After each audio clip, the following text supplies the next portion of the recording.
Mapagpalang hapon po muli sa ating lahat. So, sabi nga po ni Bishop Jude, ako po yung nag-iwan para po sa inyo. 2 Wednesdays po sa Balintang Naway at walang Sunday. Di ba hindi po? Biyabiyahin na po sila bukas. Pero bago po sila biyabiyahin, pag-pray natin, sana lang tayo may pasalubong. Video Amen. So, patuloy po natin sineselebrate ang Fair TV. Yan. Sino po ang in-love po sa inyo? Ang dalawang in-love eh. Sino po ang in-love sa inyo dito? Ay, sana all. In-love. Sana all. Okay. Kung may mga Biblia po tayo, makipagbukas po kayo sa akin sa libro po ng Proverbs, yung binasa po ng Kit kanina dito sa harapan. Proverbs 21 verse 2. Ang sabi ko dito sa Tagalog, ang akala ng tao, lahat ng kilos niya ay wasto. Ulitin ko po Ang akala ng tao, lahat ng kilos niya ay wasto. Ngunit, si Yahweh lang ang nakakasaliksik ng puso. Ulitin ko po, ang akala ng tao, lahat ng kilos ay wasto. Okay? Ang akala mo, lahat ng kilos mo ay tama. Di po ba? Walang mali sa ginagawa mo. Ngunit, sabi ko dito sa verse 2, ngunit, si Yahweh lang ang nakakasaliksik ng puso. Pagpalain po ang pagkakabasa po ng salita ng ating Panginoon. Today's generation, ang daming peke. Ito yung sinasabi natin na generation of full of pretend. Lalo na po sa social media. Post sila ng post na naka-smile. No? Tapos, mag-click sila ng naka-smile. Pinost nila na naka-smile din, syempre. Pero deep inside of them, may pain. May pinagdadaanan sa buhay.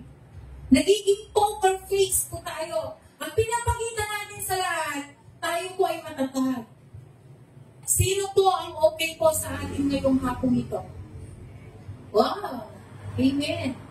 No, pinagpala ka. Okay. Lahat po kayo nakikita ko naka-smile. No? Akala niyo po ba, sa tingin ninyo, tama po ba yung smile na yan na pinapakita niyo ngayong hapon? Amen! No? Ngunit, sabi dito sa Proverbs 21:2, kilala ka ng Panginoon.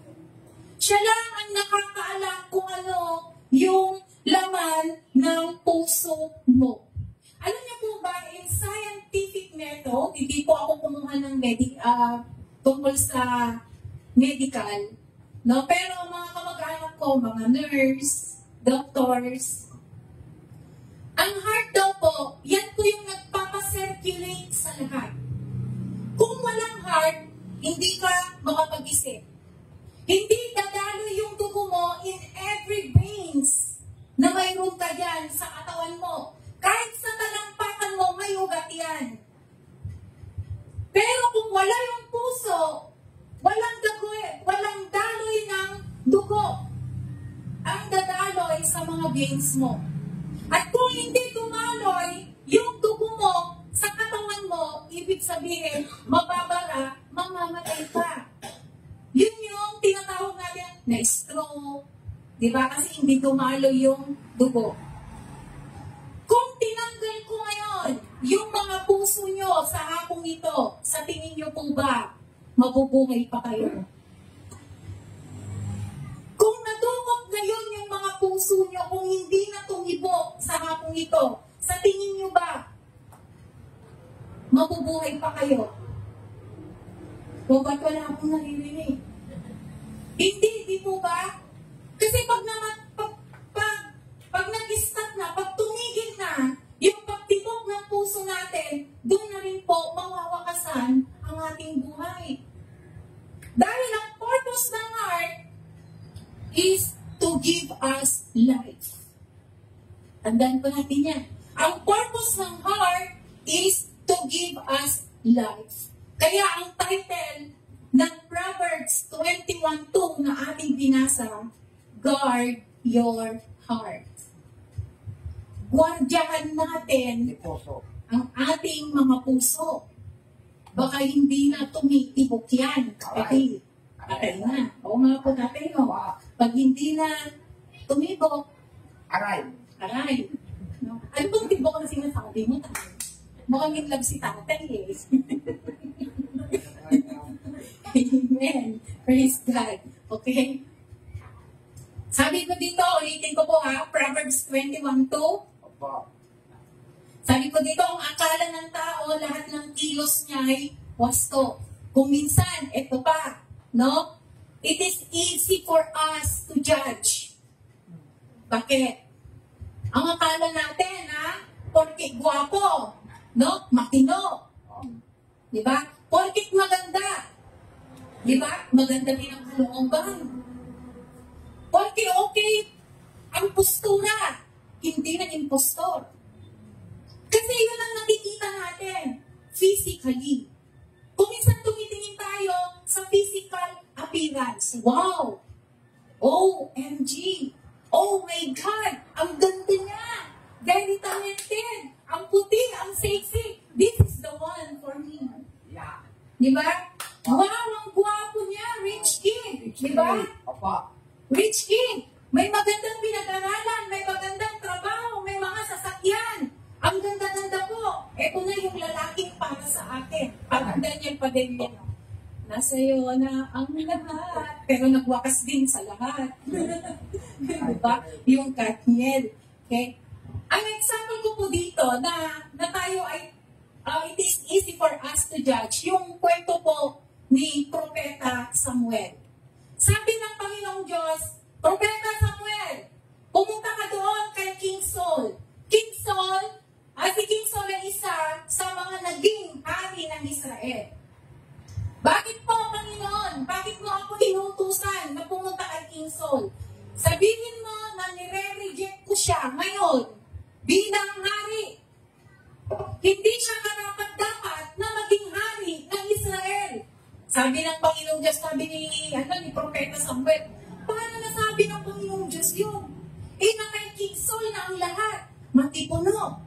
Kung hindi po ako nagkakamali, si King Saul, siya yung tatlong pinakamatangkad na naging hari o tao doon sa bansang Israel that time.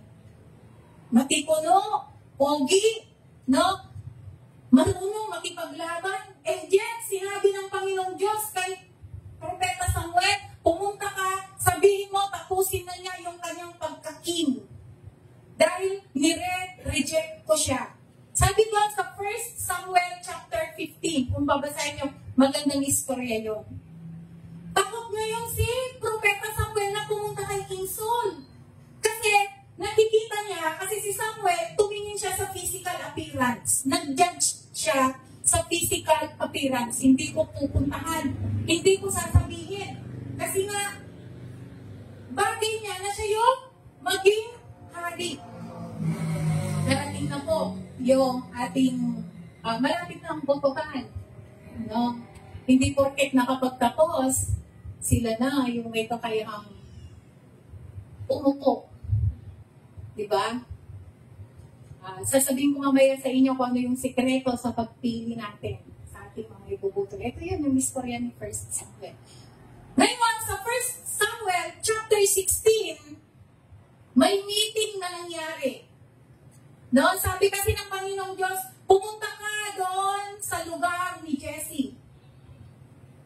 Doon may mga anak siyang lalaki. Andun yung pipiliin kong susunod na hari.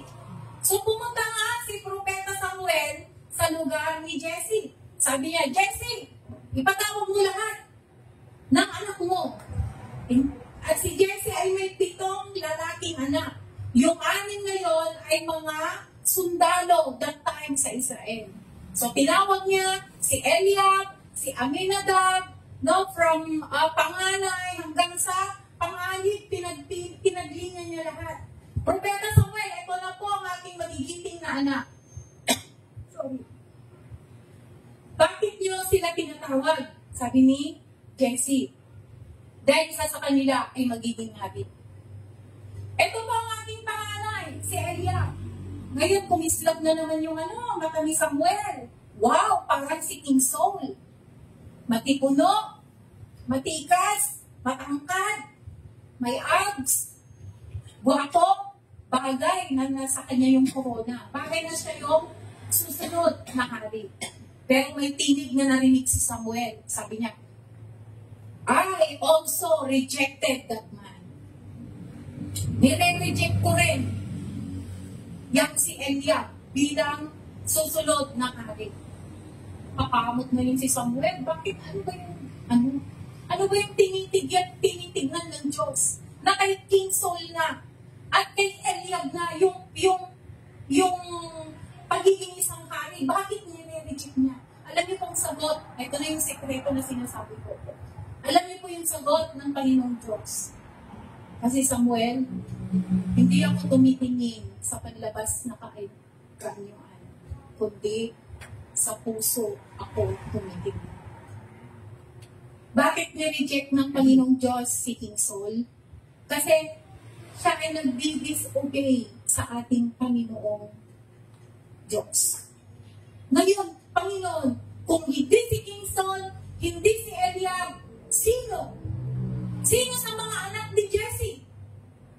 Eh sa anim na nandito, nasa kanila yung qualification. Tanungin mo si Jesse kung may isa pa siyang anak na wala na hindi nakakila dyan. Tinanong nga na, Jesse, may anak ka pa ba na iba? Opo, andun po. Ayan. Nagpapastol ng tupa. Andun po, doon sa may farm. Sa Kapatagan, nandun siya. Kabakiran, doon yung mga tupa. Ipatawag mo, sabi ni Samuel. Pinatawag nga ni Jesse. Hindi pa lang nakakalapit si David. Sabi ng Panginoong Diyos kay Samuel, yan ang pahiran mo ng oil. Because si David ang pinipili ko bilang susunod na hari. Palayin nyo bata, payat, hindi man dirigma, tagabantay ng tupa. Anong kinalaman niya sa pagiging hari? Someday. Eh yung mga kapatid niya, soldier, Israelite soldier. No? Bakit siya po, Panginoon? Bakit siya ang pinili mo? Parang wala siyang kakayahan na maging digma. Wala siyang kakayahan na protektahan ang bansang Israel.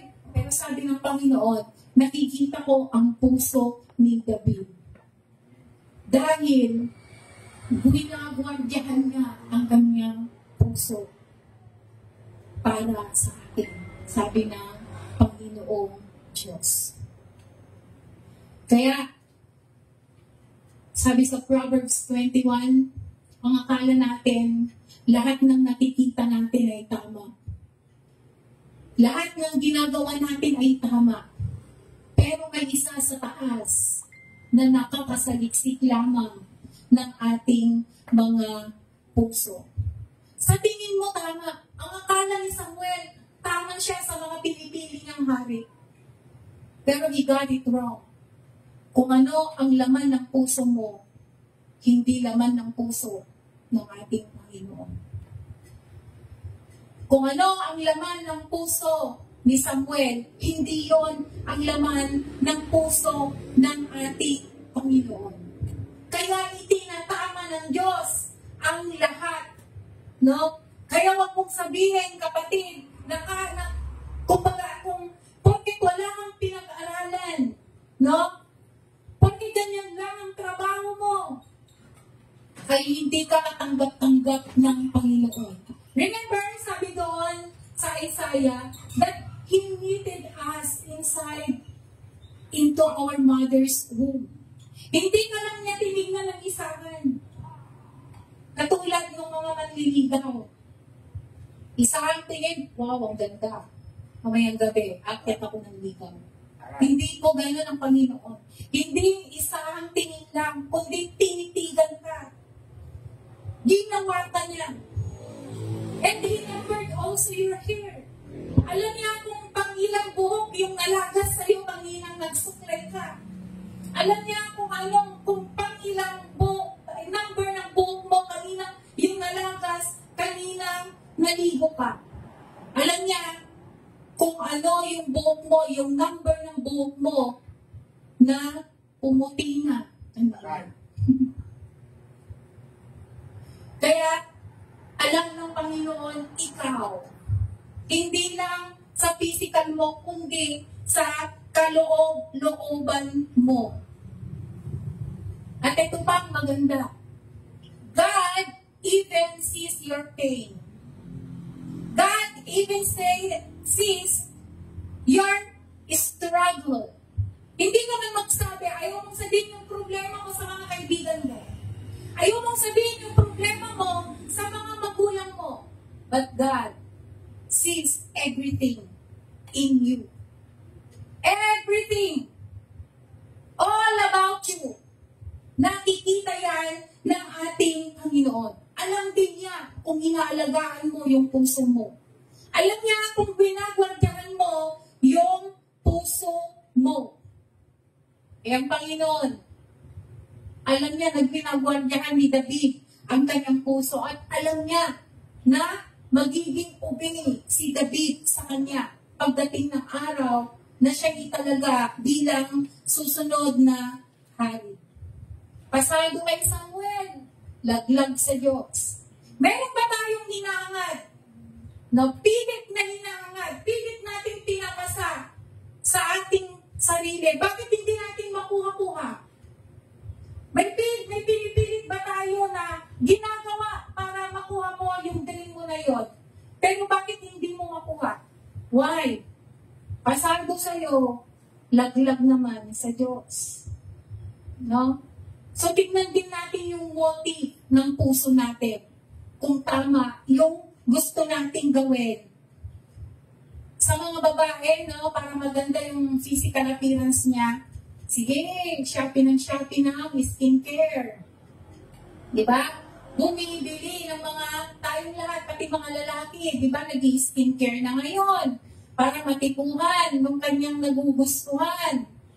Diba? May mga itim, nagpapaputi. May mga puti, gustong maging morena at moreno. No? Kahit mataba, gusto, nag-crop na para mapansin-pansin. Di ba? Lahat ginagawa natin para tayo ay mapansin. We are transforming ourselves. Pero kumusta po yung puso natin, kapatid? Ang una natin na i-transform dapat ang ating puso.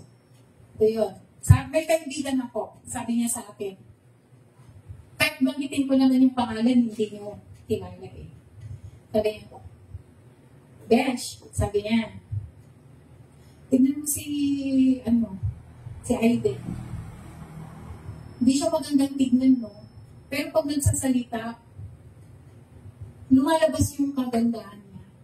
Kasi pag nagsasalita siya, malumanay, maganda yung kanyang boses, maganda yung pakikitungo niya. So, ibig sabihin, huwag ka lang mag-effort na magpaganda. Dahil kung ano yung laman ng puso mo, yun ang lumalabas sa kaanyuan mo. Di ba? May mga hindi nga magagandang singer eh. Pag kumanta, nai-inlove ka, hindi lang sa boses, pati sa mukha, kasi ang galing-galing niyang kumanta. Kasi yun yung inilalabas ng puso niya, yung mensahe ng kanta, damang-dama niya, habang kumakanta siya, para siya nag-i-istorya, para siya nagkwekwento, kaya ikaw, nagagandahan na rin sa tao na yun. No? Maganda ka nga, di ba? Maganda ka nga, pero pag kinausap mo, suplada ka lang, magagandahan pa ba kayo? Nakapilipin pa sa naggalas mo tugali na. Di ba? Mamaya, ayaw mo nang kausapin kahit siya yung lumalapit sa'yo. Pero yung mga hindi talaga ganun yung itsura, di ba yun yung nilalapitan natin kasi pag kinausap mo, ang bait, no? Hindi plastic, hindi siya backstabber. Di ba? Kaya yun yung hinahanap natin na kasama. Sabi dito sa Proverbs 4:23, dito po sa Proverbs chapter 4, miniting lahat ni Solomon ang kanyang mga anak. Lahat sinasabi niya na tungkol sa kanilang kabataan, na igalang ninyo ang inyong mga magulang, pag-ingatan ninyo ang inyong pagiging kabataan, kailangan may pag-iibigan. Pero sabi dito sa Proverbs 4, verse 23, sabi dito, Ang puso mo ay ingatang mabuti at alagaan, pagkat iyan ang siyang bukal ng buhay mong tinataglay. In English, sa dinami-dami ng in-advise ni King Solomon sa kanyang mga anak, sabi sa English, above all else, guard your heart. Sa lahat ng sinabi ko sa inyo, mga anak, sa lahat ng in-advise ko sa inyo, ito yung pakakatandaan ninyo. Bantayan ninyo ang inyong mga puso. Kasi dyan yung nagbibigay bukal, sabi niya. Kaya nga, kung ano yung laman ng puso mo, yan yung lumalabas sa'yo. Kung galit ka, kung galit yung puso mo, galit din yung pagmumukha mo. So, kung maasim yung puso mo, maasim din yung pagmumukha mo. Kung ngingiti yung puso mo, ngayon, tumatawa yung puso nyo, ano? Tumatawa kayo eh. Amen. Diba? Kung masaya yung puso mo, nakangiti ka. Diba? Kitang-kita. Kahit wala kang makeup, kitang-kita, maaliwalas ang pagmumukha mo. Diba? May 5 lamang po akong isi-share po sa inyo. Diba? Mag-umpisa pa lang tayo, pero tayo ay patapos na. Huwag kayong mag-alala sa 5 na yan. Ilang minuto lang natin tatakayin. Kung paano natin guardiyahan ang ating mga puso. Number 1, pay attention to your thought life. Pay attention to your thought life. Huwag kang nega, kapatid. Anong sabi nila? Always think positive. Kaya, mami, think positive. May gagawin ng Diyos. Sabi niya kanina, kung pagkaupo niya, Pastora, ganito pala, ano? Kung kailan tinanggap mo siya, nagagumagayan, tigulo. Sabi niya. Ang sagot ko, hindi porket naging Kristiyano tayo, mami, exempted na tayo. No. Lalo tayong isasama ng Panginoon sa mga gulo, no? Kasi doon niya tinitest yung ating pananampalataya. And pay attention to your thought life, mga kapatid. Mami, ganito yung nangyayari kung kailan ko siya tinanggap. Ano ba yan? Naapektuhan yung spiritual life ko. Kababayin, hindi ako napan magiging gimo. Kasi ganito yung pamilya ko. Gabi-gabi, nagkaaway. Nakikita nila yung asawa ko, uminom. Pumupunta ako sa church. That's not bad. Hindi po masama. Fill your minds with the scripture. How to pay attention to your thought life? Fill your mind with the scripture. Lahat ng binabasa ng mga pastor nyo dito, behind the pulpit, na mga memory verse, itago nyo sa puso. Because lahat ng memory verse na sinasambit ng mga pastor, that is the promises of God that keeps you strengthened your spiritual life. Ganito ang asawa ko, ipag-pray ko. Fill your mind with prayer. May kasamahan po akong pastor, alam niyo po ba? Pastor na din siya. Actually, he graduated as doctor. Nag-doctorate na po siya bilang pastor. Alam niyo pa, nasa politiko siya, senior sa nung asawa niya, baba. Baba. Hindi. Patuloy siyang nag-preach. Inaantay niya na aakyat yung asawa niya. Para ibaba siya. Pag aakyat, i-enhance niya ngayon. Sinong makakaya? Yung kaibigan ko bang pastor o yung asawa niya makakaya? Diba? Hindi gagawin niya. Kasi walang nananalo na gawain ng kalaban. Pag ikaw ay nagtitiwala sa ating Panginoon. Fill your mind with positive minds. Okay? Kahit na ganito ang buhay ko, sasamba ako sa Panginoon. Remember, mga taga-Balingtan na White or sa Santa Ignacia kung sinabi, nakalimutan ko na rin. Ano kung saan ko na-preach ito. Ano man ang sitwasyon ng buhay mo, pay attention to your thought life. Be optimistic, not pessimistic. Maging positibo tayo. Dahil sa harapan ng Panginoon, walang negative. Ang gusto lamang ng Panginoon, lagi tayong lumapit sa Kanya. Lagi nating sabihin, ihinaing kung ano yung nilalaman ng puso natin. Kaya pay attention. How to guard your heart, number 1.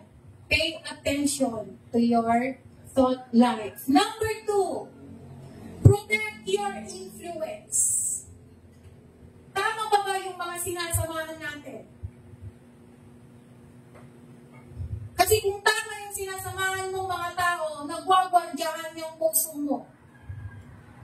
Diba? Kung sumasama ka sa mga sasamang tao, ibig sabihin, hindi nagwagwardyahan yung puso mo. Kasi yung mga influence na sinasamahan mo, no, yung mga tao na sinasamahan mo might bring you to ruin your life. Inuulit ko po ako ba ng babantay sa provision. Mga iba doon, nasama lang sa pag-uli. Sabi ko, bakit ka nakulong? Pastora, kasi yung kaibigan ko kasi nagbebenta eh. Isinama niya ako eh. May operation pala. Siyempre, magkasama kami, pati ako nahuli. Pero hindi ka gumagamit. Hindi po, nag-drug test ko kami, negative. Hindi ka nagbebenta. Hindi po, wala nga po akong alam eh. Nag-isakay lang siya sa motor ko. Alam ko, makikipag-kita lang siya sa kaibigan. Eh, pati ako nagpusasan na. Bakit? Sinamahan niya maling tao. Pero alam mo, na-drug addict siya. Alam mo na nagbebenta. Opo, alam mo naman pala. Ba't ka sumasama? So yung kaibigan mo, dinala ka sa risk na situation. Nasirang buhay mo dahil sa kaibigan mo. Alam mo naman na pala. Bakit sinasamahan mo pa? So protect. Know your influence. People, media. Tingnan din natin yung mga pinapakanood natin. Baka sa kakapanood nyo ng kaidrama ninyo. No? Ito, bulwalis na. Kapapanood mo ng kaidrama yan, marunong ka nang umiyak. Diba? Yung nga sa'yo, walang tutan. Dakotin yung masabat mo, magkubungag. Ano nga sa'yo, madara, mga takusan, damdama, gapa kayo niya. Iba ba lumupit? Ilocano bang tupay lang? Wala nang ton. Diba? So, protect your influence. Media. Tignan din natin, baka violente na yung mga pinapanood natin. Mga bata, yung ating mga bata dyan. Mamaya, lumalaki na, nakangarati na yan. Diba? Porno, mga ganyan. Bandayan natin, yung mga yan. Environment.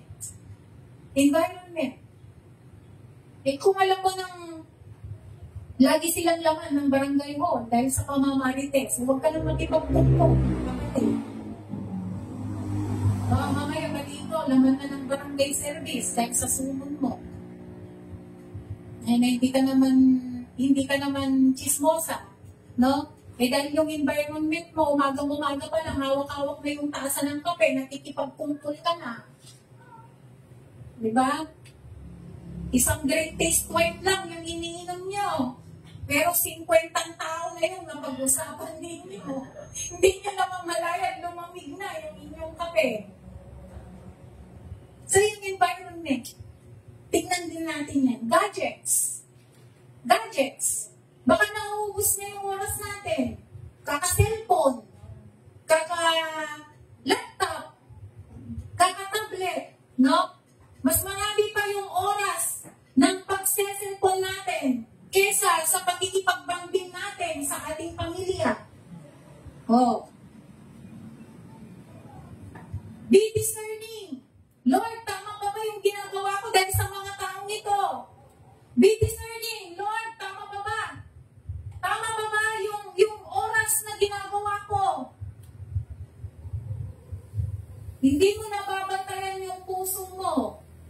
pag hindi mo kilala yung mga pwedeng maka-influensya sa'yo,